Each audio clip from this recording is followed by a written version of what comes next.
The wind howled through Rockport, Maine, on that late September evening in 2025, tugging at the crimson leaves of the maples that lined Harbor Road. The Carter mansion stood at the edge of the bluff, a grand Victorian relic with its weathered gray shingles and tall, narrow windows that gleamed like eyes against the fading twilight. Inside, the air smelled faintly of polished wood and salt from the sea below, a scent that clung to every corner of the house, like a memory James Carter couldn't shake. He stepped through the front door, his polished loafers clicking against the oak floorboards, the sound sharp and deliberate, like the man himself. At 45, James carried the weight of his years in the lines etched across his forehead and the steely gray flecks in his dark hair. His navy suit was immaculate, tie-knotted with precision, a testament to the life he'd built, one of control, order, and success. His chain of boutique hotels stretched along the eastern seaboard, a small empire he ruled with an iron grip. But tonight, as he shrugged off his overcoat and hung it on the brass rack by the door, exhaustion tugged at his shoulders. Another long day of meetings, another set of numbers to crunch. He rubbed his temples, the faint hum of the refrigerator the only sound in the cavernous house. Until it was tea. A note pierced the silence, a single, trembling wail that seemed to rise from the bones of the mansion itself. James froze, his hand still on the banister of the curving staircase. It was T.A.'s scream, not quite. It was music. A violin, its tone fragile yet insistent, curling through the air like smoke. His chest tightened. Music didn't belong here. Not since Anna. He'd made sure of that. The sound grew, a melody now, soft and mournful, threading its way down from the attic. His attic. The room he'd locked away, figuratively if not literally, after Anna's car had spun off that rain-slicked road 10 years ago. His jaw clenched as he climbed the stairs, each step creaking under his weight, the old house groaning as if reluctant to reveal its secrets. The higher he went, the clearer the notes became, hesitant at first, then stronger, weaving into something achingly beautiful. He reached the attic door, a slab of chipped white paint framed by cobwebs, and pressed his ear against it. Two distinct sounds emerged, one shaky, inexperienced, the other fluid, masterful, guiding the first like a teacher with a pupil. His pulse quickened. Emily? His daughter. And someone else. James pushed the door open, the hinges squealing in protest. The attic was a dim cavern of shadows, lit only by a single bulb dangling from the rafters, casting a warm glow over the clutter of forgotten things, boxes of Anna's books, a cracked mirror, a rocking chair draped in a dusty sheet. In the center stood Emily, her slight frame swallowed by an oversized sweater, her dark hair spilling over her shoulders. She held a violin, its wood gleaming a rich amber under the light, her bow trembling as she drew it across the strings. At 16, she was all sharp angles and quiet defiance, her hazel eyes, Anna's eyes, fixed on the instrument, with a focus he hadn't seen in years. Beside her stood Sarah Grayson, the housekeeper he'd hired 3 months ago. A woman he'd barely noticed beyond her ability to keep the kitchen spotless and the linens pressed. She was 32, he guessed, with a plainness that made her easy to overlook, mousy brown hair pulled into a loose bun, a faded cardigan over her jeans. But now, as she played her own violin, her hands moved with a grace that belied her humble role. Her notes danced around Emily's, coaxing them into harmony, her scarred fingers faint white lines crisscrossing, the knuckles moving with a precision that spoke of years, decades of practice. The music stopped abruptly as Emily's bow slipped, a discordant screech cutting through the air. She flinched, her cheeks flushing pink, and then she saw him. Her eyes widened, the violin dipping in her hands. Sarah lowered her instrument too, her expression calm, almost expectant, as if she'd known this moment was coming. "What the hell is this?" James's voice was low, controlled, but it carried the weight of a storm brewing over the Atlantic. He stepped into the attic, the floorboards creaking beneath his shoes, his shadows stretching long and dark across the room. Emily shrank back, clutching the violin like a shield. "Dad, I—" "Put that down," he snapped, his gaze flicking to the instrument. "Now." "She is just learning, Mr. Carter," Sarah said, her voice soft but steady, like the lapping of waves against the shore. She set her own violin on a nearby crate, wiping her hands on her jeans. "It's harmless." "Harmless?" James turned on her, his eyes narrowing. "I don't recall hiring you to play music teacher. You're here to clean, to cook, not to fill my daughter's head with nonsense." Sarah didn't flinch. She met his stare, her gray eyes unreadable, though a faint tightness pulled at the corners of her mouth. "She asked me to teach her," she said simply. "I couldn't say no." James's hands balled into fists at his sides. He looked at Emily, who stood frozen, her lips pressed into a thin line. "Is that true?" he demanded. "You asked her?" Emily nodded, barely a movement, her gaze dropping to the floor. "I found the violin up here," she mumbled. "I just wanted to try." "Try?" He stepped closer, the air between them thick with unspoken words.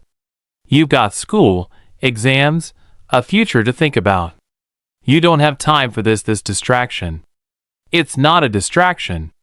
Emily's voice broke free, sharp and sudden, startling even herself. She lifted her chin, her eyes blazing with something James had seen in years prior.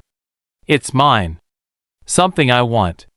The words hung there, raw and jagged, slicing through the silence. James felt them like a slap, his breath catching in his throat. Emily wanting something? His Emily, who spent the last decade drifting through life like a ghost, her laughter buried with Anna. He didn't know what to say, didn't he know how to bridge the gap that had widened between them without him noticing? Sarah cleared her throat, stepping forward as if to diffuse the tension. "She's got talent, Mr. Carter," she said, her tone gentle but firm. "You should hear her when she gets it right." "I don't need to hear anything," he shot back, his voice cold as the wind rattling the attic window. "This stops now. Both of you." He turned on his heel, the attic door slamming shut behind him as he descended the stairs, the echo of his footsteps drowning out the memory of that haunting melody. But as he reached the landing, his hand gripping the banister tight enough to whiten his knuckles, a single thought gnawed at him: Emily's face, alive with purpose for the first time in years. And Sarah Grayson, whoever she really was, had given her that. Downstairs, the house settled back into its familiar silence, but James knew it wouldn't last. Something had shifted tonight, something he couldn't control. And that scared him more than he'd ever admit. The Carter mansion exhaled into stillness as James descended the final step, his shadow stretching across the foyer like a specter of his own making. The chandelier above dripped weak light, its crystals dulled by years of neglect, casting jagged patterns on the walls. He moved to the kitchen, the air sharp with the tang of lemon cleaner Sarah must have used earlier that day. His fingers brushed the cool granite countertop, tracing a faint scratch, a relic from a time when Anna had danced through this room, humming some tune he couldn't recall. He pulled his hand back as if burned. In his office, a sanctum of dark wood and leather, James sank into the high-backed chair behind his desk. The room smelled of old paper and whiskey, a bottle of which sat unopened in the drawer, a temptation he rarely indulged. Outside, the wind battered the windows, rattling the panes like it wanted in.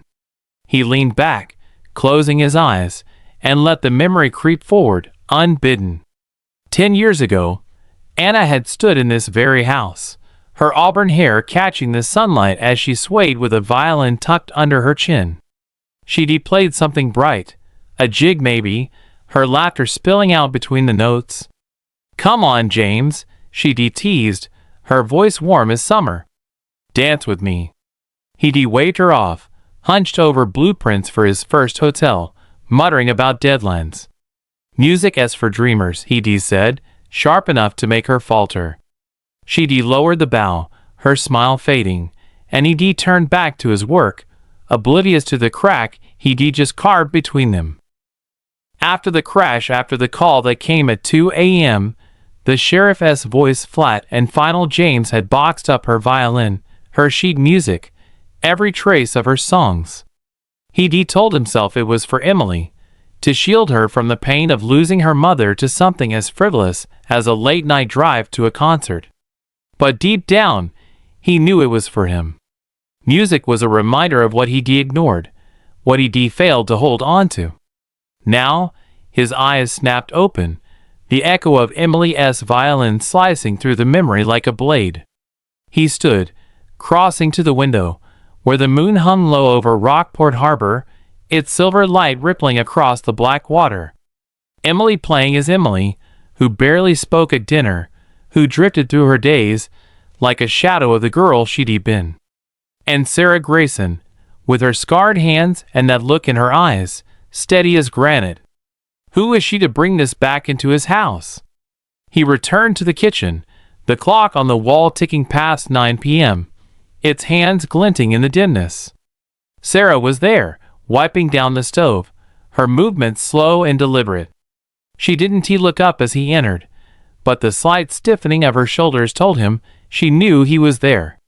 "Explain yourself," he said, his voice a low rumble, like thunder rolling in from the sea. She set the rag down, turning to face him. Her cardigan hung loose, the sleeves frayed at the cuffs, and her hair had slipped from its bun, a strand brushing her cheek. "There's not much to explain, Mr. Carter," she said, her tone even, almost too calm. "Emily wanted to learn. I said yes." "You said yes," he repeated, stepping closer, his shoes clicking against the tile.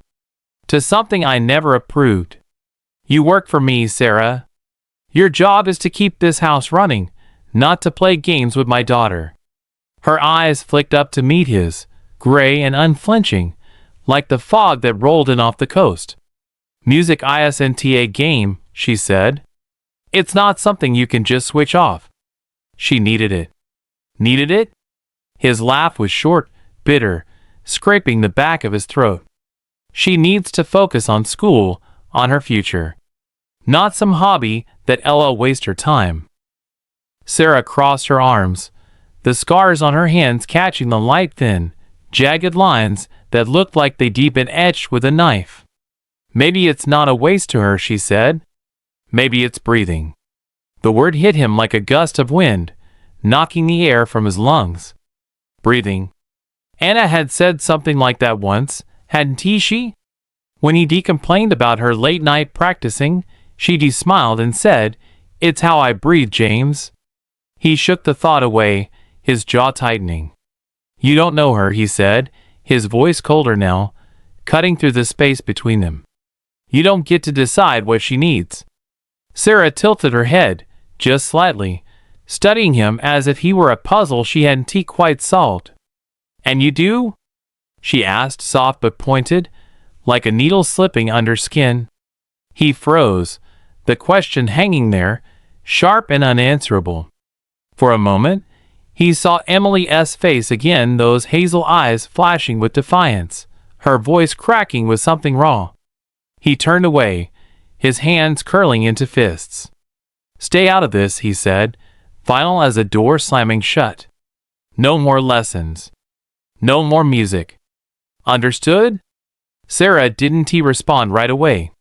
She picked up the rag, folding it neatly on the counter, her movements precise, almost defiant in their slowness. "Understood," she said at last, but there was something in her tone, a quiet challenge, a whisper of resistance that made James's pulse thud in his ears. He left the kitchen without another word, the weight of her gaze following him down the hall. Upstairs, Emily's door was closed, a thin line of light seeping from beneath it. He paused, his hand hovering over the knob, but he didn't knock. Instead, he retreated to his office, the silence of the house pressing in around him Like a tide, he couldn't outrun. Outside, the moon climbed higher, its light spilling over the cliffs, illuminating a world James thought he'd buried. But tonight, it stirred, restless and alive, and he couldn't shake the feeling that someone had slipped through his grasp.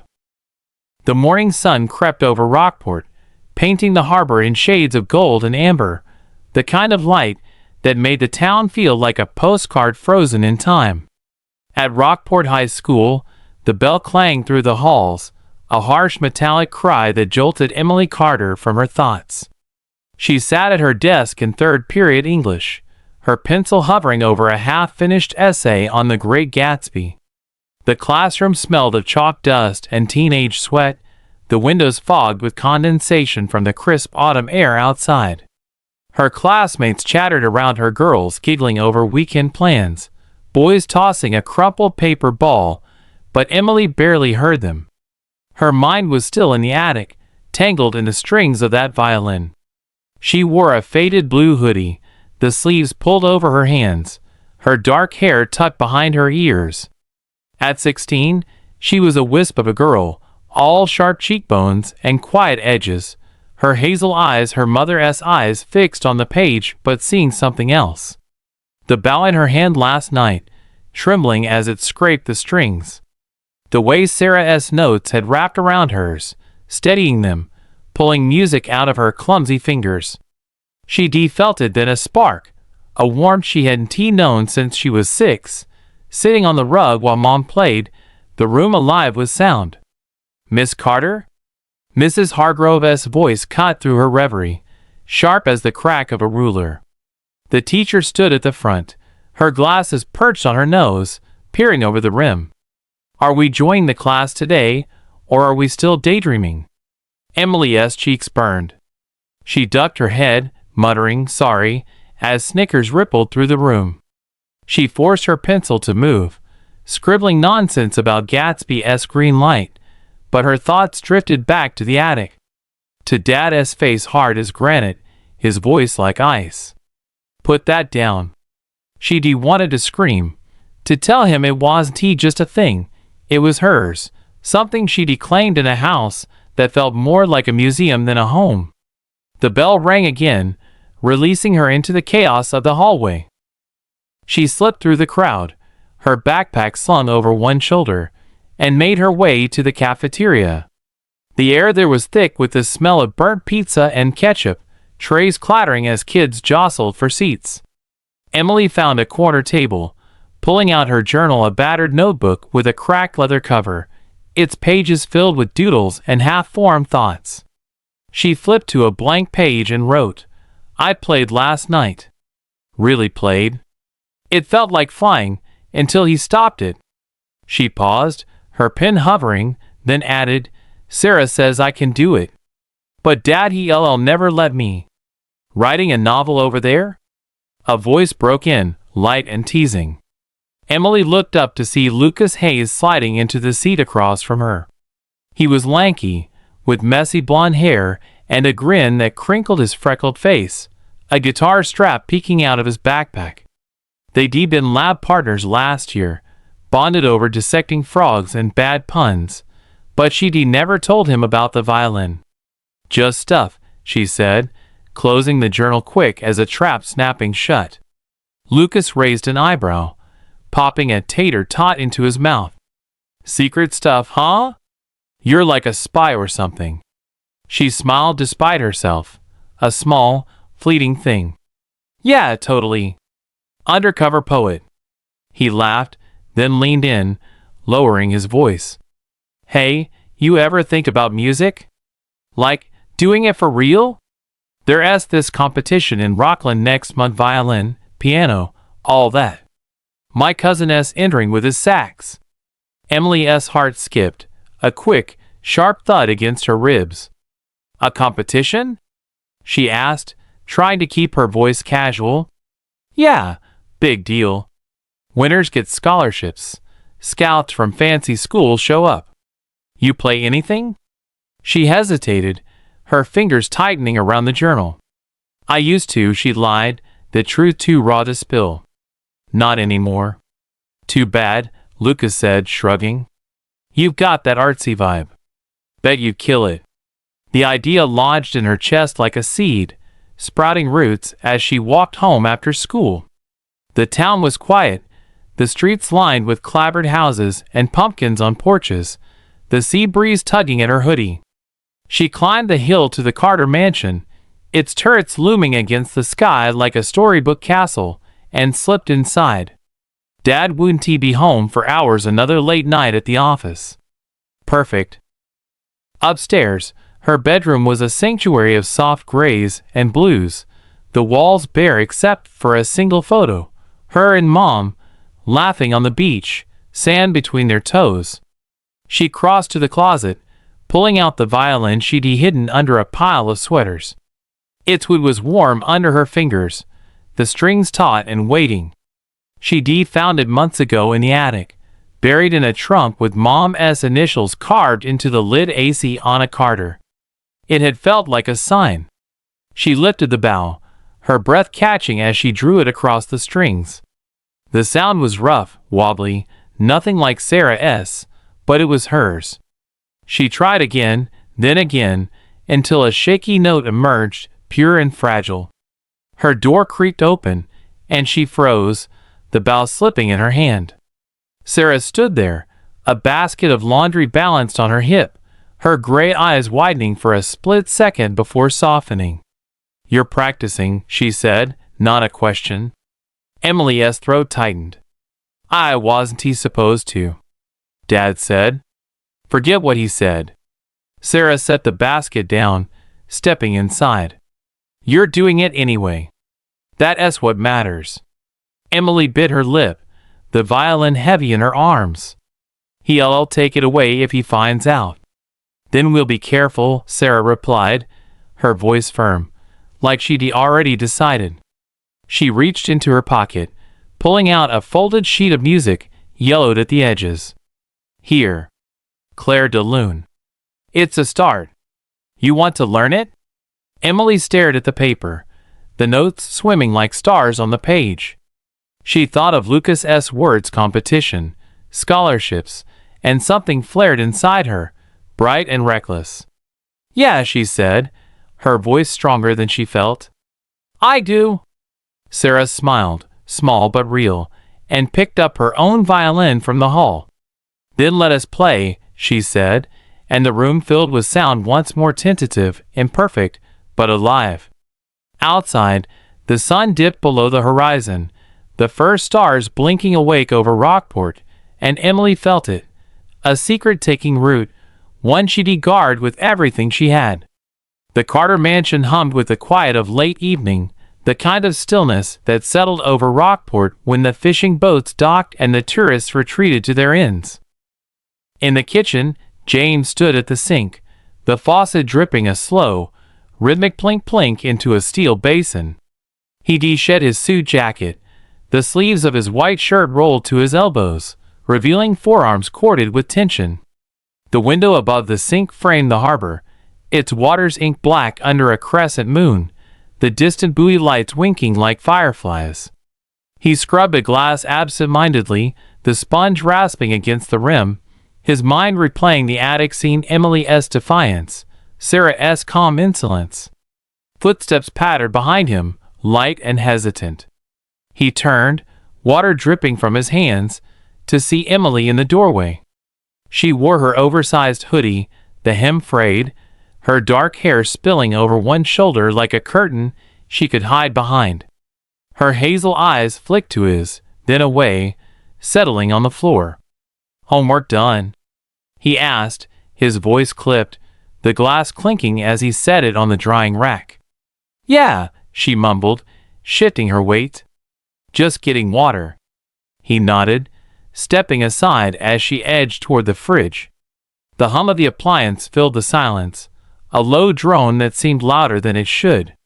She pulled out a bottle, her fingers fumbling with the cap, and he caught at a faint melody, barely audible, slipping from her lips as she twisted it open.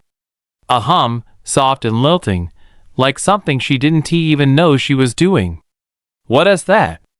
He said, sharper than he meant. Emily froze, the bottle halfway to her mouth. What? You were humming. He crossed his arms, the damn shirt clinging to his skin. Where did that come from? Her cheeks flushed, a quick bloom of pink. Nowhere, she said, too fast. Just something I heard. Heard where? He stepped closer, the tile cool under his socks, his shadow falling over her. From her? From Sarah?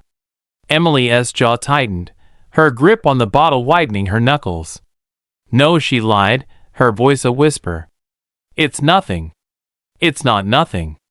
His tone hardened, the words cutting through the air like a blade.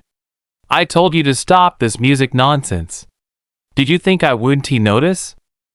She looked up then, her eyes flashing, a spark igniting in their depths. Notice what? That I'm not a robot? That I might actually like something? The words hit him like a slap, sharp and unexpected. He blinked, his breath catching, but before he could respond, she turned toward the hall. Emily, he called, his voice rising. We're not done. She paused, her back to him, shoulders hunched. I am, she said, and then she was gone, her footsteps fading up the stairs. James stood there, the kitchen suddenly too big, too empty. The faucet dripped again, a single bead of water splashing into the sink, and he slammed it shut, the metal groaning under his hand. His pulse thudded in his temples, a mix of anger and something else, guilt, maybe, or fear. She'd never talked back like that. Never looked at him like he was the enemy. He grabbed his keys from the counter, the jangle loud in the silence, and headed for the garage. He needed air, needed to think. The BMW's engine purred to life, its headlights slicing through the dark as he drove down Harbor Road, the town's clapboard houses blurring past. He didn't know where he was going until he stopped at the edge of the bluff, where the sea crashed against the rocks below, the sound a wild, untamed roar. Back at the house, Emily slipped into her room, locking the door with a soft click. The air smelled of lavender from a candle she'd lit earlier, its flame flickering on her nightstand. She sank onto the bed, the mattress creaking, and pulled the violin from its hiding spot under the frame. Her fingers traced the curves of its body, the wood smooth and warm, like it held a heartbeat of its own. She lifted it to her chin, the bow hovering, and then she played a single note, wobbly but clear, spilling into the quiet. It wasn't much, but it was hers. She closed her eyes, imagining Sarah's hands guiding hers, the way they'd moved last night, scarred but sure. She tried again, the sound growing, a fragile thread of melody weaving through the room. Downstairs, Sarah stepped into the living room, a dust cloth in hand, her cardigan sleeves rolled up. She'd heard the exchange, James's bark, Emily's bite, and now she paused, tilting her head toward the ceiling. The faint strains of the violin drifted down, soft as a whisper, and a smile tugged at her lips, small but fierce. She moved to the fireplace, wiping the mantel, her fingers brushing a framed photo of James and Anna on their wedding day, her in white, him stiff in a tux, both smiling like the world was theirs. The glass was smudged, the memory faded, but Sarah lingered, her gray eyes tracing Anna's face. You'd get it, she murmured, her voice barely audible. You always did. Upstairs, Emily stopped, the bell slipping as her door rattled a knock, quick and sharp. She shoved the violin under the bed, her heart pounding, and cracked the door. Sarah stood there, her expression calm but urgent. He has gone, Sarah said, glancing down the hall. Car just left. Emily exhaled, her shoulders slumping. He is mad, she said. Really mad. He is scared, Sarah corrected, stepping inside. There's a difference. Scared of what? Emily frowned, shoving her hands into her hoodie pockets. Me playing? Sarah hesitated, her scarred fingers flexing at her sides. Not you, she said. What it means. What he can't control. Emily stared at her, the words sinking in, heavy as the sea outside. "He'll take it away," she said, her voice small. "The violin. Everything." "Not if you don't let him," Sarah replied, her tone steady, like a lifeline thrown into choppy waters. She pulled the Claire de Lune sheet from her pocket, holding it out. "You started it. Finish it." Emily took the paper, her fingers trembling as they brushed Sarah's scars. "Why are you doing this?" she asked, almost a whisper. "Helping me?" Sarah's gaze softened, a flicker of something pain, maybe, or memory crossing her face. "Because someone helped me once," she said. "And I didn't listen." The room fell quiet, the candle's flame dancing in the draught, and Emily nodded, a silent pact forming between them.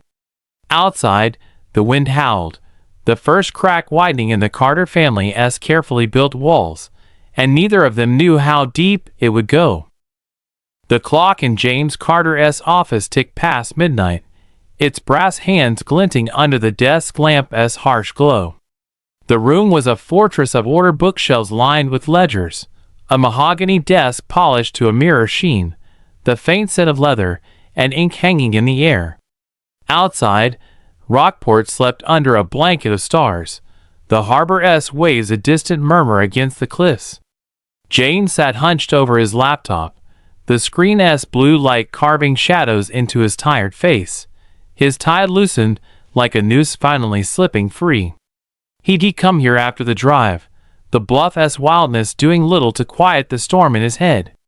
Emily's words that I might actually like something looped through his mind, sharp as broken glass. And Sarah, those gray eyes, steady and unyielding, daring him to look closer. He couldn't let it go. Couldn't he let her slip something into his house, his daughter, without knowing who she was? His fingers hovered over the keyboard, then typed, "Sarah Grayson." The search bar blinked, and he hit enter. A flood of results spilled across the screen: LinkedIn profiles, a realtor in Ohio, a high school teacher in Texas. Nothing fit. He scowled, the chair creaking as he leaned back, then added a word, "violin." The page reloaded, and there it was, buried halfway down a headline from a 2016 article in the New York Times. "Sarah Grace, violin prodigy, stuns Carnegie Hall." James clicked, his pulse quickening. The article loaded, a grainy photo blooming into view. A younger Sarah, maybe 24, standing on a stage bathed in golden light. Her hair was longer then, cascading over her shoulders, her face alive with a fierce, quiet joy as she held a violin to her chin. The bow was mid-stroke, frozen in motion, her scarred hands, yes, those same scars gripping it with a strength that belied her slight frame. The text praised her unmatched precision, her haunting emotional depth, calling her a star on the cusp of global fame. He scrolled, his breath shallow. More articles followed, reviews from Boston, London, a feature in Strings magazine. Then a shift. A brief piece from 2017. Sarah Grace cancels tour, disappears from spotlight.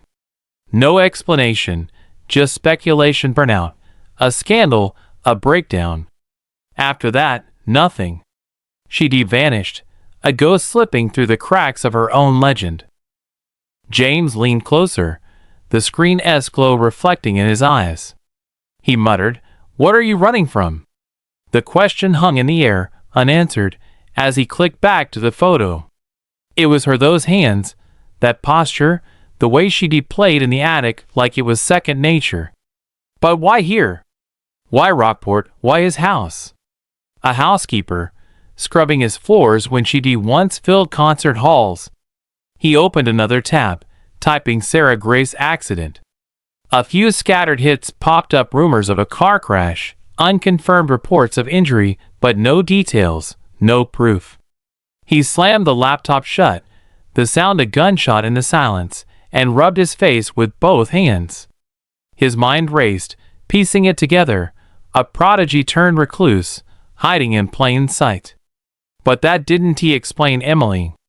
Didn't he explain why Sarah had latched onto his daughter, dragging music back into a life he'd scrubbed clean of it?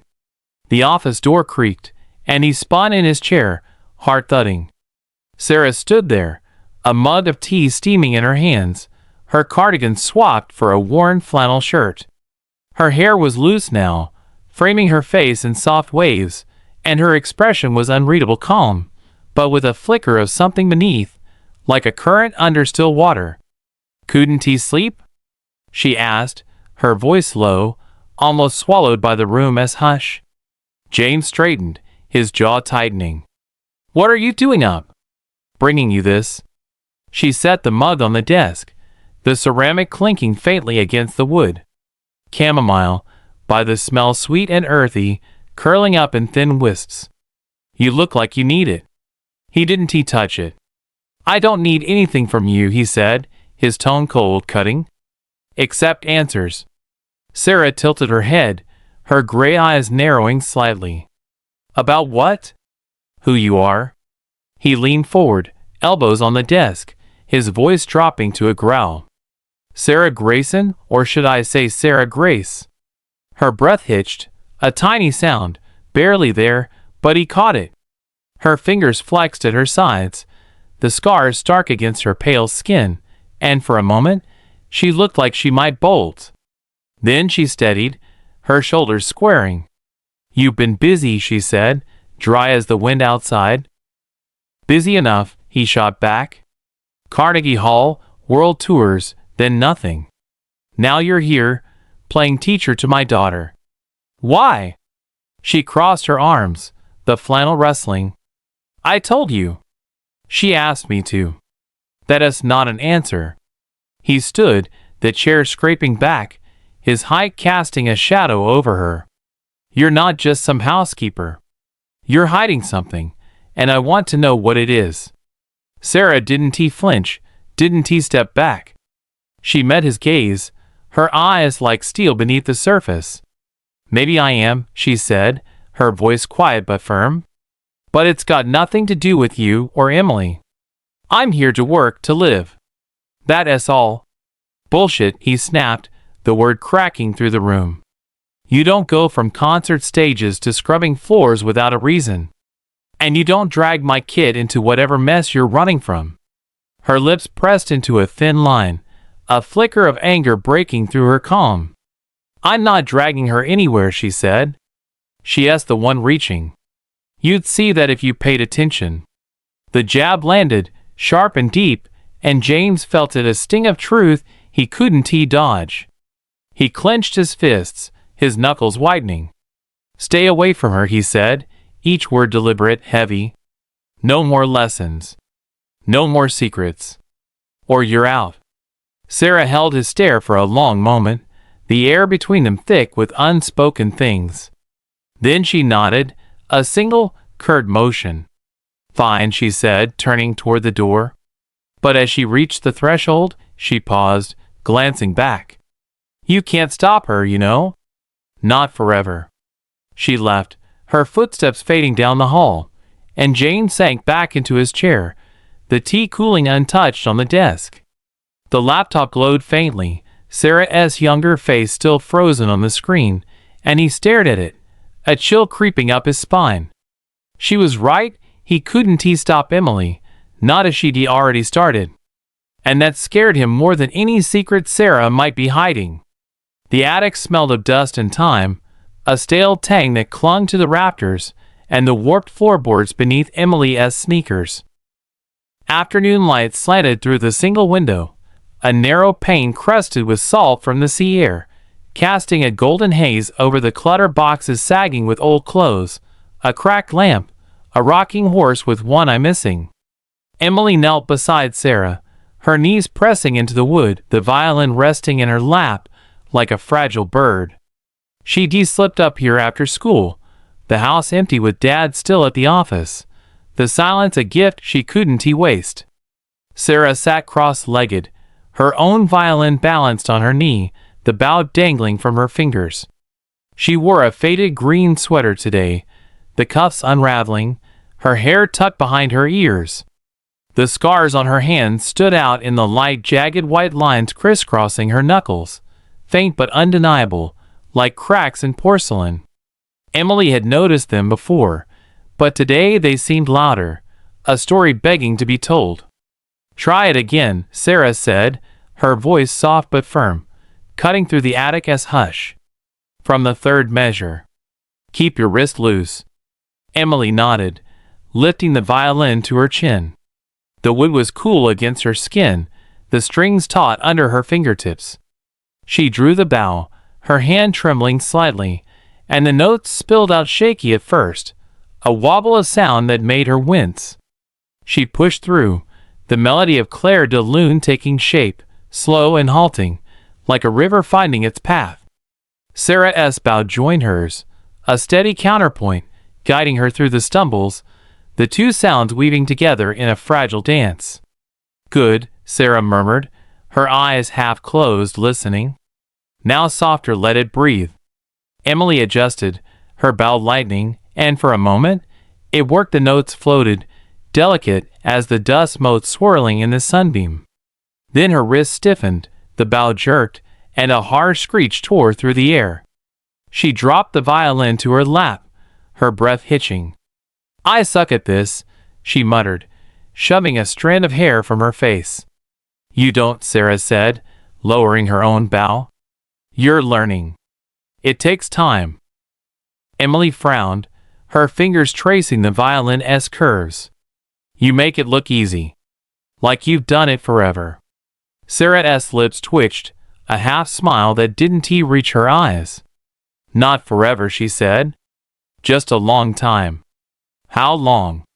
Emily asked, her curiosity spilling out before she could stop it. She glanced at Sarah's hands, the scars glinting. "And what happened? To your hands?" Sarah stiffened, her bow clattering softly against the floor as she set it down. For a moment, she didn't answer, her gaze drifting to the window, where the sea stretched endless and gray beyond the glass.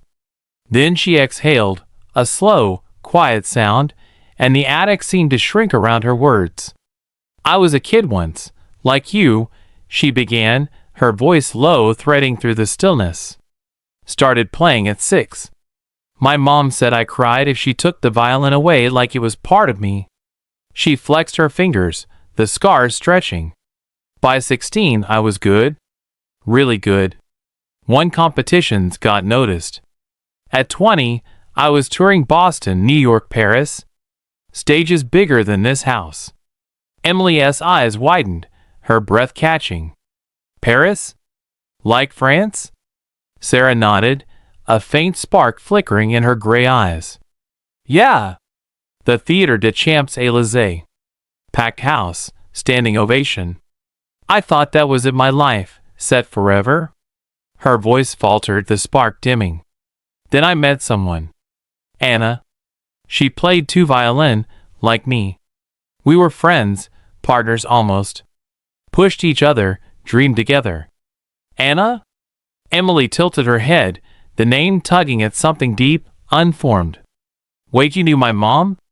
Sarah froze, her hands clenching in her lap, the scars whitening against her skin. She swallowed, hard, then nodded. "Yeah," she said, barely a whisper. "I knew her." Emily's heart thudded, a wild, uneven beat. "How? When?" Sarah didn't answer right away. Her gaze dropped to her hands, and the attic slipped away, replaced by a memory sharp as broken glass. She was 24, driving through a rain-slicked night outside Boston, Anna in the passenger seat. The car smelled of wet leather and coffee, the windshield wipers slashing through the downpour. They'd been laughing, arguing over a duet they'd botched at rehearsal. Anna's voice bright, teasing, "You're too fast, Sarah, slowed down." Then headlights too close, a horn blaring, the wheel jerking in her hands. Metal screamed, glass shattered, and the world flipped upside down. When it stopped, Sarah was alive, bleeding, broken, her right hand crushed under the dashboard. Anna wasn't. The paramedics pulled Sarah out, their voices a blur, but Anna stayed, still and silent, her violin case cracked open in the back seat. "Sarah?" Emily's voice snapped her back, small and urgent. "What happened?" Sarah blinked, the attic swimming into focus. Her throat tightened, the words clawing their way out. "An accident," she said. 8 years ago. A car crash. I was driving. She didn't make it." Emily stared, her mouth parting, the violin slipping in her grip. "Mom?" she whispered, the pieces clicking together. "You were with her?" Sarah nodded, her eyes glistening wet and raw. "Yeah." These she held up her hands, the scars trembling in the light. "They're from that. A mistake." "My mistake?" The air thickened, heavy with the weight of it. Emily's chest ached, a tangle of shock and something softer, pity, maybe, or understanding. "You didn't mean it," she said, her voice small but firm. "It wasn't your fault." Sarah's laugh was brittle, a shard of sound. "That's what they all said, cops, doctors, my mom. Didn't change anything. She was gone, and I couldn't play anymore. Not like before." She flexed her hand again, wincing. "So I stopped. Ran. Ended up here."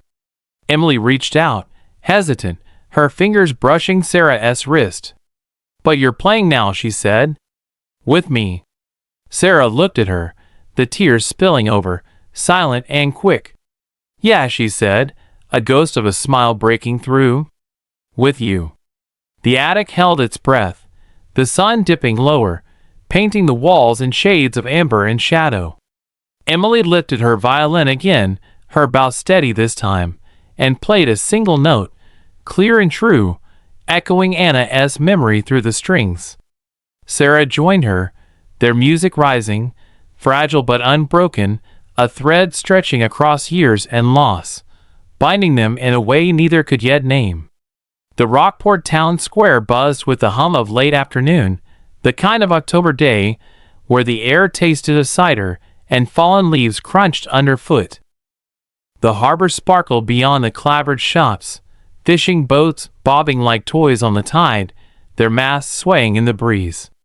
Emily trudged down Main Street, her backpack bouncing against her spine, the violin's weight a secret pressed against her ribs.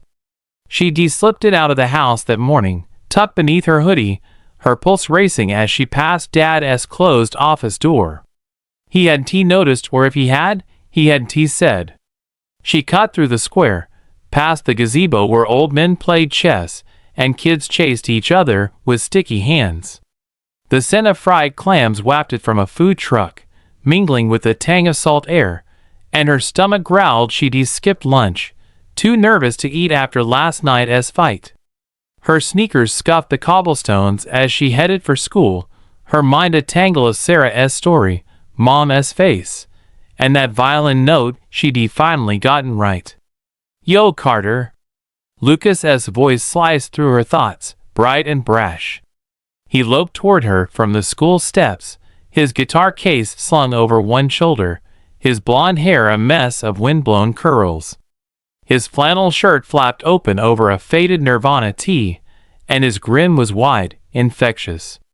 "You look like you're plotting a heist." Emily managed a half smile, adjusting her backpack. "Maybe I am," she said, her voice lighter than she felt. "Stealing the day. Solid plan." He fell into step beside her, his sneakers slapping the pavement. "So you think about that competition?" "Rockland, next month. Strings, brass, the works." Her heart skipped, the seed he'd planted yesterday sprouting thorns. "Yeah," she said, careful, testing the words. "Sounds cool. You going?" "Nah, guitar's not fancy enough for that crowd." He smirked, kicking a pebble that skittered across the street. "But you should. You've got that vibe, like, quiet but deadly. Bet you'd slay on violin or something." She stopped, her breath catching. The square blurred around her shoppers with their bags, a dog barking at a gull, and she saw it. A stage, lights, her bow in hand. I don't know, she said, her voice small hedging. I'm not that good. Bull, Lucas shot back, nudging her arm. You're just scared.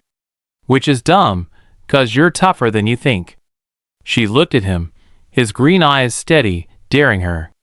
You don't even know if I play, she said, half laughing, half challenging. Don't have to. He shrugged, easy as the breeze. It's in your hands, fidgety, like they're itching for strings. Her cheeks warmed, and she shoved her hands into her pockets, hiding the truth he'd grazed. Maybe, she said, then bolder, what if I did? How do I even start? Lucas grinned, triumphant. Sign up online. Deadline in 2 weeks. Practice your ass off. Get a coach or whatever. Easy. Easy. The word stuck, a taunt and a promise. She nodded, slow, the idea taking root as they parted ways, he to band practice, she to the mansion. The walk home was a blur of red leaves and salt wind, her mind spinning with what-ifs. By the time she reached the front door, her keys scraping the lock, she'd decided. She'd do it. Secretly. With Sarah. Inside, the house was a tomb dark with swallowing the light, the air thick with silence. Dad's car was tea in the drive. Sarah was somewhere downstairs, probably folding laundry or scrubbing something spotless. Emily climbed to her room, the stairs creaking like they were whispering her plan, and locked the door. She pulled the violin from her backpack, its amber glow catching the afternoon sun through her window, and set it on the bed. A knock, soft, tentative, made her jump. She shoved the violin under a pillow just as Sarah poked her head in, a broom in one hand, her gray eyes scanning the room. Thought I heard you, she said, stepping inside. You okay? Emily nodded, her pulse thudding. Yeah. Just thinking. About last night? Sarah leaned the broom against the wall, her sweater sleeves rolled up, scars peeking out. Your dad was loud. No, Emily said, then paused. Well, yeah, but something else.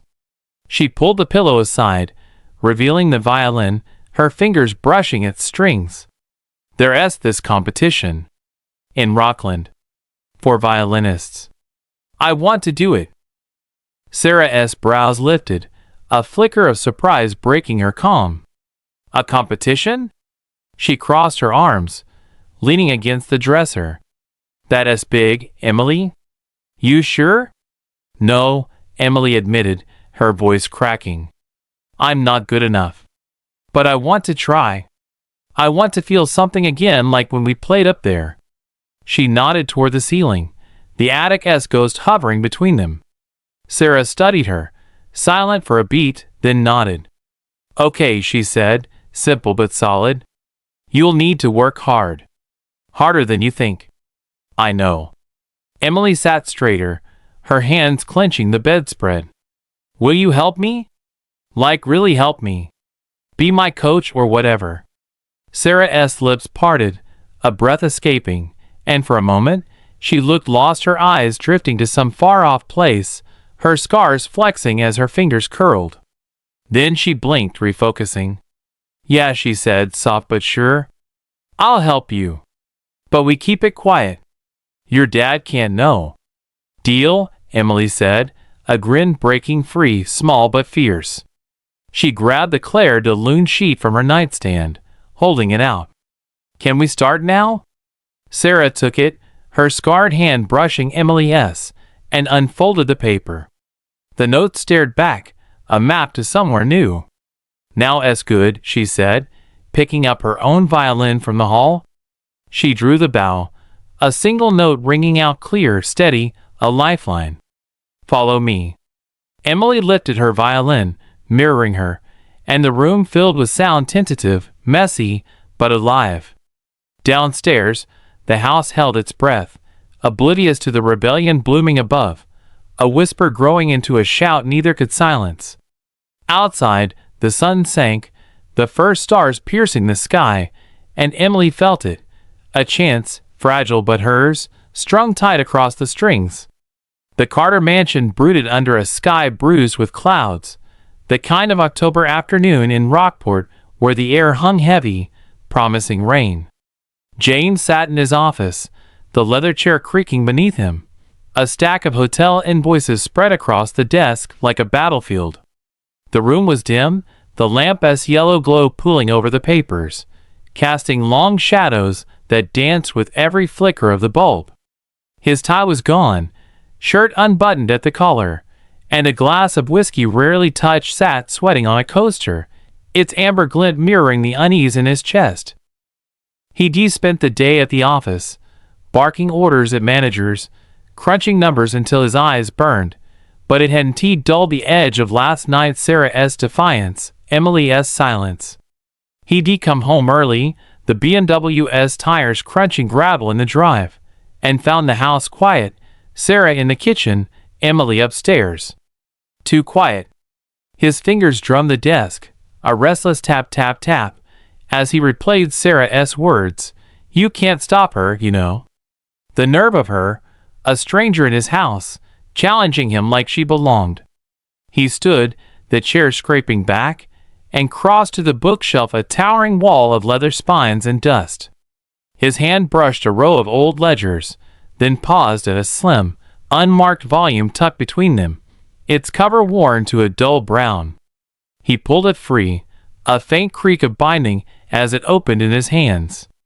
Anna's journal. He hadn't touched it in years, hadn't dared since the funeral, when he'd shoved it here to forget. The pages smelled of her lavender and paper, a ghost of her perfume, and his throat tightened as he flipped to the first entry. April 12, 2010. Emily's 6 today. She danced while I played Vivaldi, her favorite. James grumbled about the noise, but I saw him smile. He doesn't know how much I love this, how it's my air. I wish he'd join us, just once. His breath hitched, a sharp sting behind his eyes. He turned the page, the ink blurring as he read. June 3, 2014. Rehearsal tonight. James hates it, says it's a waste, that hotels matter more. I gave up the quartet for him, but it's like losing a limb. Emily's got my hands, though. She'll play someday. I hope he lets her. The words clawed at him, a truth he'd buried under years of routine. Anna had loved music, lived it, and he'd dismissed it, pushed her to fit his world. He flipped further, the final entry staring back, dated the night she died. October 18, 2017. Concert in Boston. Sarah's driving nervous, but we'll make it. James didn't say goodbye, just glared at the violin case. I want Emily to find her song, not his silence. If I don't come back, I hope he reads this. His hand shook, the journal slipping to the desk with a soft thud. Sarah. Anna had been with Sarah, the woman downstairs. The crash wasn't news, he'd known the basics, the police report, but this tied it to his house, his life, in a way he couldn't ignore. He grabbed the whiskey, the glass cold against his palm, and downed it, the burn searing his throat. Sarah hadn't just wandered here. She'd come with history, with Anna's ghost in her shadow. He stumbled to the window, the harbor a dark smear beyond the glass, and pressed his forehead to the pane, the chill grounding him. Emily's humming, her defiance, it was random. It was Anna, reaching through time, and Sarah was the bridge. His fists clenched, nails biting his palms. He couldn't let it stand, couldn't let them rewrite his rules. Downstairs, the front door clicked shut. Emily, back from a walk, her sneakers squeaking on the hardwood. He moved to the hall, his steps heavy, deliberate, and caught her at the stairs, her hoodie damp with mist, her hazel eyes wary. "Where were you?" he asked, his voice rough, whiskey-laced. "Out," she said, shrugging, her backpack slung low. "Needed air." "With her?" He jerked his head toward the kitchen, where Sarah's shadow moved behind the counter. "No," Emily snapped, too quick, her cheeks flushing. Just walking. He stepped closer, the journal's weight burning in his mind. Don't lie to me, he said low and hard. I know what is going on. The violin, the lesson Sarah's filling your head with this crap. Emily's jaw tightened, her hands balling into fists. It's not crap, she said, her voice rising sharp. It's mine. You wouldn't get it. I get plenty, he shot back, his temper flaring. Your mother tried this running off to concerts, chasing dreams. Look where it got her. Her eyes widened, a flash of hurt, then anger. Don't, she said, trembling. Don't talk about her like that. Why not? He leaned in, the whiskey on his breath sharp between them. She asks why I'm doing this, keeping you safe, focused. Not wasting your life on music. Safe? Emily laughed, a brittle, jagged sound. You mean trapped? Mom loved it, and you hated her for it. Now you hate me too. The word struck, a punch to the gut, and James recoiled, his breath ragged. I don't, he started, but she cut him off, turning up the stairs. Leave me alone, she said, her voice breaking, and she was gone, the slam of her door echoing through the house. James stood there, the hall spinning, Anna's journal a silent witness on the desk. He stumbled back to the office, grabbing the book, and flipped to that last page again. His fingers traced her words, find her song, and a tear hit the ink, smudging it. He ripped the page free, crumpling it, and tossed it into the trash, whispering, I was protecting her. But the light tasted bitter, and as rain began to patter against the windows, he knew it. Anna's voice, Emily's fire, Sarah's scars, they were breaking through, and he couldn't stop the flood. Not yet. Rain streaked the windows of the Carter mansion, a steady drumbeat against the glass that mirrored the storm brewing inside. The kitchen glowed under the fluorescent lights, a sterile sheen bouncing off the stainless steel appliances, the air thick with the scent of garlic and thyme from a pot simmering on the stove. Sarah stood at the counter, her hands buried in a mound of dough, kneading it with a rhythm that betrayed her tension, push, fold, press. Her flannel shirt was dusted with flour, the sleeves rolled past her elbows, scars glinting like lightning in the dimness. Outside, thunder growled, low and restless, shaking the walls. James burst in, the door swinging wide, his coat dripping onto the tile. His hair was plastered to his forehead, dark strands clinging like ink, and his eyes burned with a fury that hadn't cooled since the office. The journal's words, Anna's words, scorched his mind, and Sarah's name in them was a match to gasoline. He heard it as he climbed the stairs. The faint wail of a violin, Emily's door cracked open just enough to spill the sound. She hadn't stopped. Neither had Sarah. What the hell are you doing? He roared, his voice cutting through the rain's patter, raw and jagged. Sarah's hand stilled, the dough flattening under her palms. She turned, slow, deliberate, her gray eyes meeting his without a flinch. Flour streaked her cheek, a white slash against her pale skin, and she wiped it with the back of her hand, leaving a smudge. Cooking, she said, calm as the eye of a hurricane. Dinner's in an hour if you're staying. Don't play dumb, he snapped, stepping closer, his shoes squeaking on the wet floor. I heard her. Upstairs. Playing. After I told you to stop. Sarah's jaw tightened, a flicker of defiance breaking her composure. She set the dough aside, crossing her arms, the scars stark against the flannel. I stopped, she said. I haven't touched a violin with her since you said no. Bullshit. He slammed a fist on the counter, the sound a crack of thunder in the room. A spoon clattered to the floor, spitting on the tile. She's up there right now, and you're the one who started this. You think I'm blind? Sarah didn't blink, didn't recoil. She is playing because she wants to, she said, her voice steady, cutting. Not because I told her to. You can't blame me for what she chooses. Chooses? He laughed, a harsh, bitter sound that scraped his throat. She's 16. She doesn't know what she wants until someone puts it in her head. Someone like you, Sarah Grace. Her breath hitched, a sharp intake, and her eyes narrowed, the name a blade between them. She stepped forward, closing the gap, her boots silent on the tile. So you know, she said, low, dangerous. Fine. Yes, I was Sarah Grace. Played Carnegie Hall, toured the world. Happy now? No, he growled, leaning in, his face inches from hers.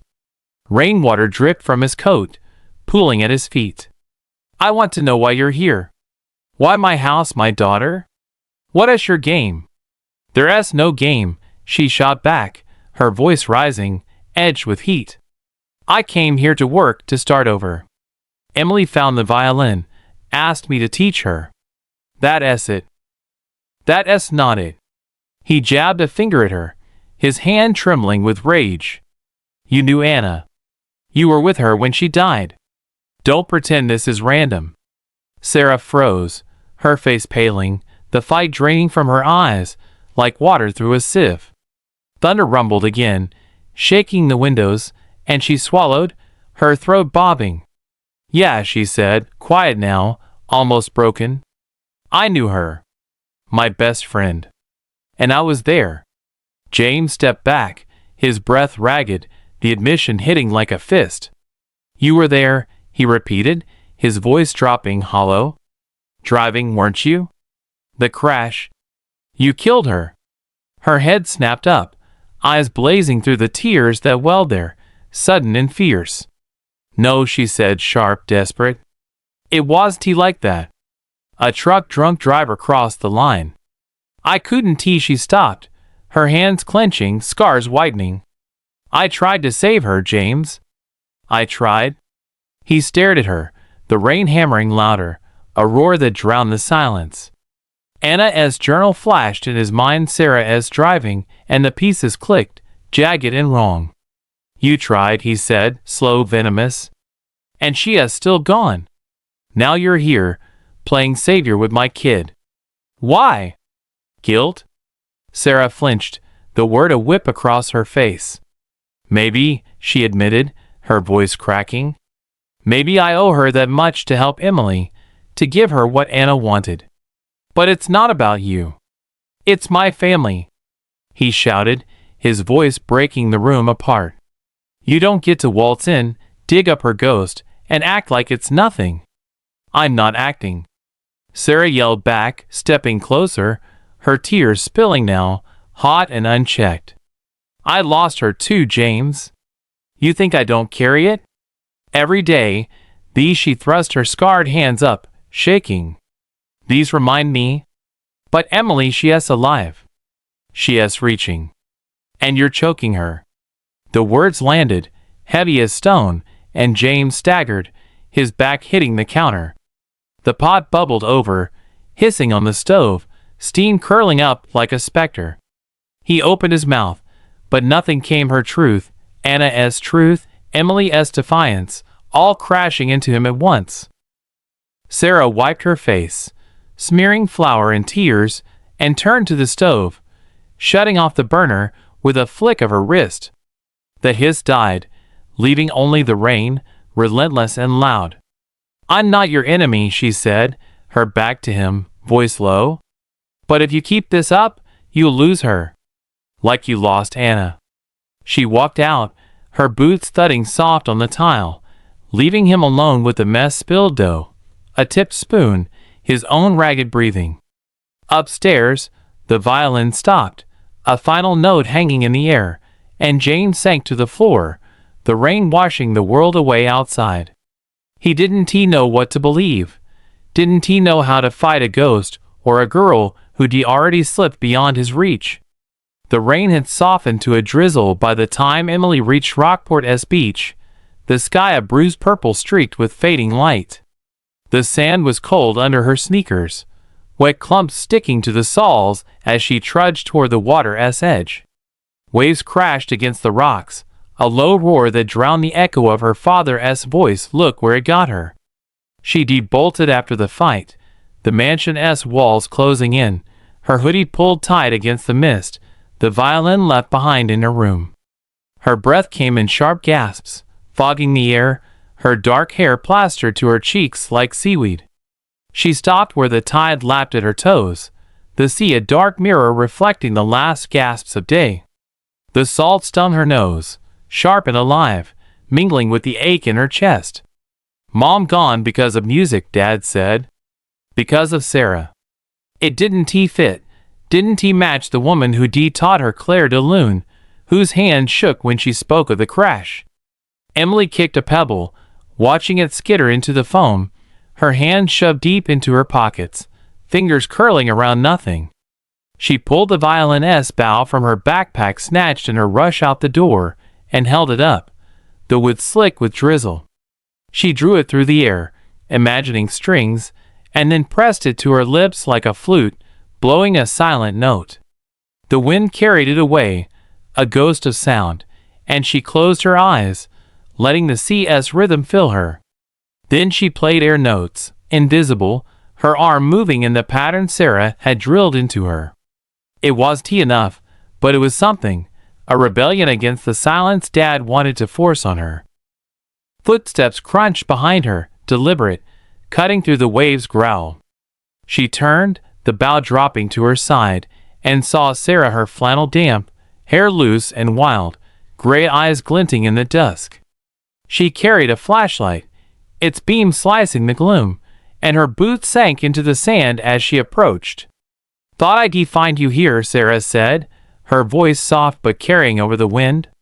She stopped a few feet away, the flashlight dipping to light the ground between them. "You okay?" Emily shrugged, her throat tight, the bow swinging in her grip. "No," she said, honest, raw. "Dad, he said you killed her." "Mom. Is that true?" Sarah's face crumpled, a flash of pain so sharp it made Emily flinch. She set the flashlight down, its beam rolling across the sand, and sank to her knees, the sea lapping at her jeans. "No," she said, her voice breaking, barely audible. "Not like that." "Then how?" Emily stepped closer, her sneakers sinking, her voice rising. "He is so mad, Sarah. He hates you, hates this." She waved the bow, frantic. "Tell me what happened." Sarah exhaled, a shuddering breath, and stared at the waves, their foam glowing faintly in the dark. "It was raining," she began, slow, like pulling teeth. "Boston, 8 years ago. We were late concert at Symphony Hall. Anna was laughing, teasing me about driving too fast. I wasn't, swear I wasn't, but this truck," she stopped, her hands clenching, scars stark against the wet sand. "It swerved. Drunk," they said later. "Hit us head on. I tried to turn, but the wheel had locked, or I froze, I don't know. We flipped." Emily's stomach twisted, a cold knot tightening. She sank down too, the sand soaking her jeans, the bow falling beside her. "And Mom?" Sarah's eyes glistened, tears mixing with the drizzle. "She was next to me. Alive, at first groaning, bleeding. I reached for her, but my hand," she lifted her right hand, trembling, the scars a map of that night. "Pinned under the dash. Crushed." I screamed for her, for help, but the truck driver was gone, and the road was empty. By the time they got us out, she wasn't breathing. Emily's breath hitched, a sob clawing up her throat. She saw it, Mom's face, pale and still, the violin case she'd seen in old photos cracked open in the wreckage. "You couldn't save her," she whispered, not a question. "No," Sarah said, her voice a wreck. "I tried, God, I tried." Pulled my hand free, blood everywhere, but she was already, she choked, burying her face in her hands, shoulders shaking. "I lived. She didn't." And this, she thrust her scarred hand out again. "This is what I got. Couldn't play, couldn't hold a bow right for years. I ran from it all, music, me, her." Emily stared, the sea roaring in her ears, her own tears hot against the cold rain. Dad thinks it's your fault, she said, soft testing. He's wrong, Sarah rasped, lifting her head, eyes fierce through the blur. It was an accident, a stupid, awful accident. I loved her, Emily. She was my best friend. I'd have died instead if I could. The word sank in, heavy, true, and Emily nodded, slow, her chest loosening just a fraction. She reached out, her hand brushing Sarah's, the scars rough under her fingers. I believe you, she said, quiet but sure. He won tea. Sarah's laugh was bitter, a shard of sound lost to the wind. He's got his story. Easier to blame me than a ghost truck driver or himself. Himself? Emily frowned, wiping her face with her sleeve. For pushing her away, Sarah said, her voice steadying. She loved music, and he hated it. Made her choose him or the violin. She picked him, but that night, she picked her song. He can't forgive that. Emily's mind spun, Anna's shadow sharpening mom, trapped between Dad's rules and her own heart. She'd want me to play, she said, a realization breaking through. Wouldn't she? Yeah. Sarah's smile was small, fragile, but real. She would. That's why I'm here, why I can't let you stop. Emily picked up the bough, sand clinging to its wood, and stood, the sea at her back. Then don't, she said, her voice firm, a spark igniting. Help me. For her. Sarah rose too, brushing sand from her knees, her gray eyes locking with Emily's. For her, she agreed, a vow sealed in the salt air. And for you. The drizzle faded, the moon peeking through the clouds, its light silvering the waves. Emily clutched the bough tighter, the silence between them no longer broken but alive, humming with a promise neither would let go. The moon hung full and heavy over Rockport, Maine, on an October night in 2026, its silver light spilling across the harbor like molten glass. The air was crisp, laced with the bite of autumn, and the faint musk of seaweed drying on the shore. Along the beach, where the sand met the jagged rocks, a crowd gathered, locals in wool coats, kids bundled in scarves, their breath puffing white in the chill. Lanterns flickered along a makeshift path, their golden glow dancing with the shadows, leading to a wooden stage perched at the water's edge. The waves whispered against the stones, a soft counterpoint to the murmur of voices, the rustle of anticipation. James Carter stood near the back, his hands shoved into the pockets of a navy overcoat, the collar turned up against the breeze. His hair was grayer now, threads of silver catching the moonlight, but his face had softened over the year, lines etched less by strain and more by something quieter, something earned. He watched the stage, its planks weathered but sturdy, strung with fairy lights that twinkled like stars fallen to earth. A banner fluttered above, hand-painted in bold red letters, Anna Carter Memorial Concert. His chest tightened at the sight, a pang of pride and ache braided together, inseparable. A year had passed since Emily's performance in Rockland, since the night he stood in that outdoor theater, rain-soaked and reeling, as her violin sang Claire de Lune under the moon.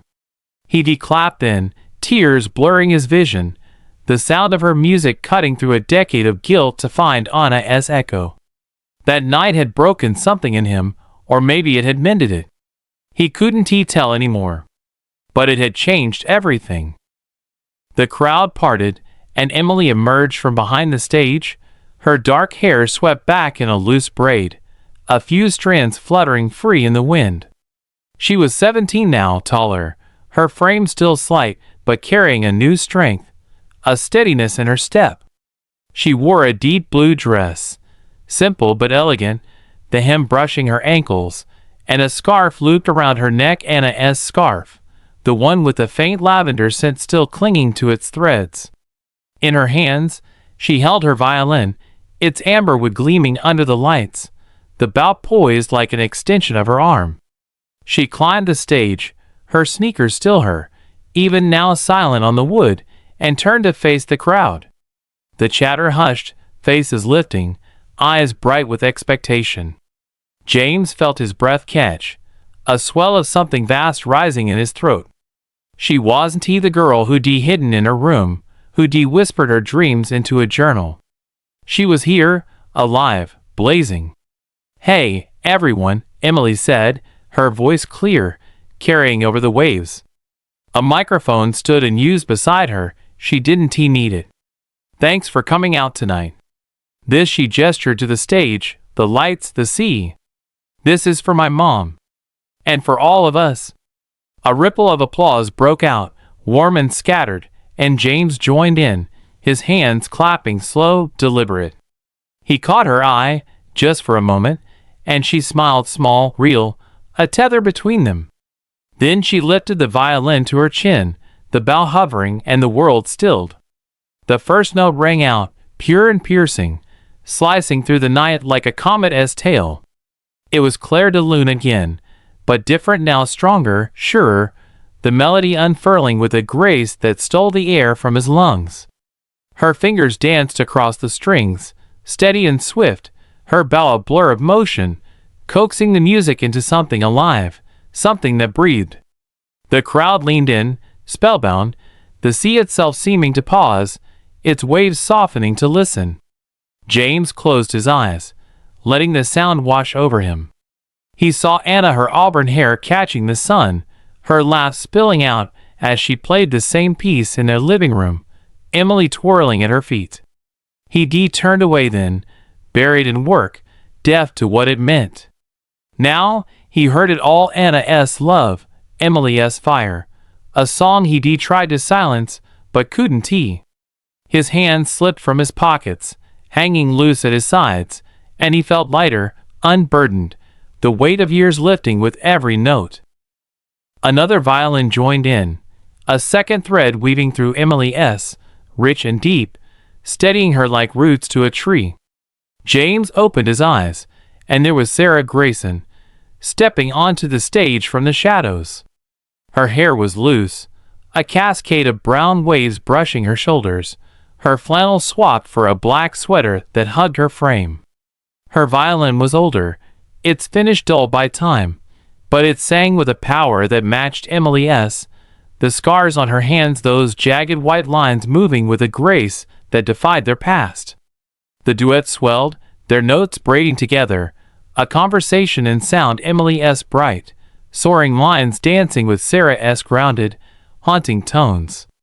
The crowd swayed, some closing their eyes, others clutching hands, the music a bridge across their own losses, their own hopes. James watched Sarah, her face lit by the fairy lights, her eyes half shut as she played, and he saw it Anna in her too. Not just the crash, not just the guilt, but the friendship, the shared dream that had brought her here. A year ago, he wanted her gone, out of his house, his life. He stood in that kitchen, rain pounding, and thrown her past in her face. "You killed her." She fought back, tears and truth spilling out, and he crumbled, unable to hold the anger when she bared her soul. They talked after, late into that night, whiskey forgotten, her voice raw as she told him everything: the truck, the wreck, the years she'd run from music until Emily pulled her back. He'd forgiven her then, or maybe he'd forgiven himself, the lines blurring between them. The music built, climbing to its peak, Emily's bow slashing through the final crescendo, Sarah anchoring it with a low, resonant hum. Then silence, sharp, sudden, the last note hanging like a star before fading into the waves. The crowd erupted, applause crashing over the beach, cheers and whistles piercing the night. Emily lowered her violin, her chest heaving, a grin breaking across her face, wide, unguarded, the kind she had worn since she was 6. Sarah smiled too, softer, her eyes glistening as she looked at Emily, then out at the sea.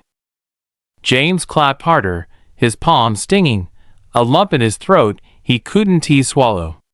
Emily hopped off the stage, the crowd parting as she wove through, and stopped in front of him, her violin dangling at her side. "Hey, Dad," she said, breathless, her scarf slipping to her shoulder. "You liked it?" "Liked it?" He laughed, a rough, honest sound, and pulled her into a hug, her hair damp against his cheek. "I loved it." He pulled back, hands on her shoulders, searching for the word. "Incredible." Her grin widened, hazel eyes, Anna's eyes sparkling. "Thanks," she said, then glanced back at Sarah, who joined them, her violin tucked under her arm. "We did it together." Sarah nodded, a faint flush on her cheeks.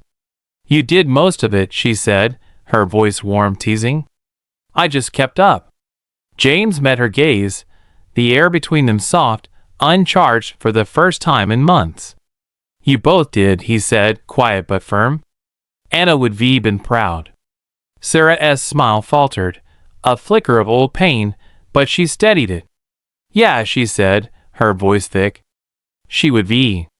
The crowd milled around them, voices rising. Old Mrs. Hargrove from the school, clapping Emily's back. Lucas Hayes, guitar slung over his shoulder, shouting, "Told you you'd kill it." But James tuned it out, his focus narrowing to the three of them. He reached into his coat, pulling out a folded paper, its edges worn from months, in his pocket. "Got something for you," he said, handing it to Emily. She unfolded it, her brows knitting, then gasped. A letter from Juilliard, acceptance bold across the top, a scholarship sealed with a crimson stamp. "Dad," she breathed, looking up, eyes wide. "You kept this?" "Since spring," he said, his throat tight. "Came after Rockland. I wasn't sure, thought maybe you'd stay, that I'd keep you here." But he shrugged, a small, rueful smile tugging his lips. "You're not mine to hold back." Emily threw her arms around him again, the violin bumping his side, her laugh muffled against his coat. "Thank you," she said, fierce, pulling back to beam at Sarah. I'm really going." Sarah laughed, a sound like bells over the waves. "Told you," she said, nudging her. "New York's yours now." The night stretched on, the concert unfolding. Local kids with shaky flutes, a fisherman's deep baritone, Sarah leading a group of her students, their violins squeaking but earnest. James had funded it all, the music program a quiet promise after Rockland, a way to give Anna's legacy a voice. Sarah stayed, teaching, her hands finding purpose again, the scars no longer a cage but a story. Later, as the crowd thinned, the three of them walked to the water's edge, the stage dark behind them, lanterns guttering out. Emily kicked off her sneakers, letting the tide lick her toes, her violin resting on a rock. Sarah stood beside her, barefoot too, the sea reflecting in her gray eyes. James hung back, hands in his pockets, watching them. The girl who'd found her song, the woman who'd helped her sing it. "Think she is here?" Emily asked, her voice soft, gazing at the moon. Sarah tilted her head, the wind tugging her hair. "Anna?" "Yeah." "In the music, the waves everywhere tonight." James stepped closer, the sand shifting under his boots.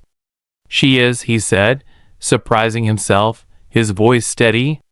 "Always has been."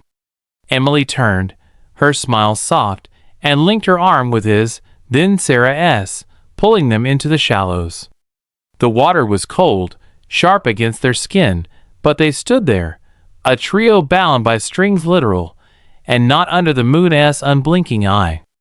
Emily lifted her bow from the rock, drawing it through the air, a silent note for Anna, and James felt it, peace, whole and unbroken, for the first time in a decade.